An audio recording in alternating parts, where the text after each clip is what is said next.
භාග්‍යවතුන් වහන්සේගේ සිරිපා වන්දනා කළා මේ ආකාශයට පැන නැගිලා. මේ ආකාශයට පැන නැගිලා එක වගේ භික්ෂුණීන් 1000ක් මවනවා. යසෝදරාව 1000යි. 1000ක් ඉඳලා එක්කෙනෙක් වෙනවා.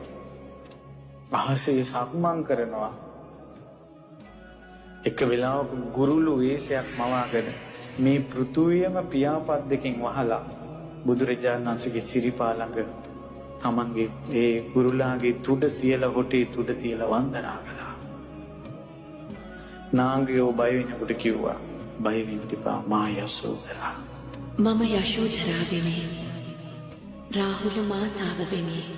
ඇතෙක්ගේ වේශයක් කරන් කුංචනාද කළා ඒ යසෝදරා 이르දියෙන් දසදහසක් ලෝක ධාතු වලට කුංචනාද හඬින්ද ඒ යසෝදරා අපි උඩ ඉඳලා මොහොත බලනවා වගේ බිමේ ඉන්න හිට අහසේ මොහොත පේනවා.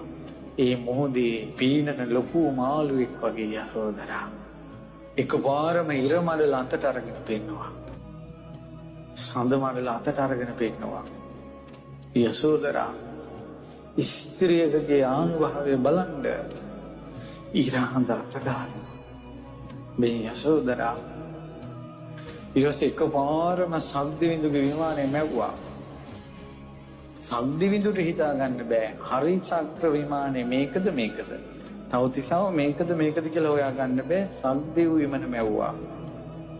සද්දවිඳු විදියට පෙනී හිටියා. දෙවිවරුන් හොයා ගන්න බෑ ඇත්ත සද්දවිඳු මේද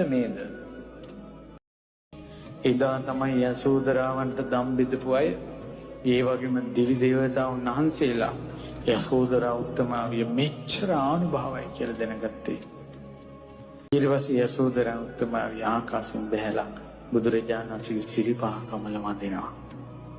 වැඳලා ඒ විහිරේ කෙළවර දක්වාම සංඝයා යසෝදරා පිටපස්සේ ගියා. 1000 භික්ෂුණීන් සමග භික්ෂුණී ආරාමයට ගිය යසෝදරා එදා රැ අර්ධ පර්යන්කින් ඉඳගෙන භාවනාවට සමවැදුණා. එහෙම පිරිනමක් පෑවා. මිහි මඩල කම්පා වුණා. ආයෙත් පිපිලා තිබ්බ මල් ගොඩාක් බිමට වැටුණා. ඒ සුදු නෙළුම් සමම්පිච්චාදී ඒ මල් හැකිලී ගියා. ඒ යසෝදරා උත්තමාවිය පිරිනමක් පෑවේ ඉඳගෙන ඉඳින් ඉරියව් පිරිනමක් පෑ.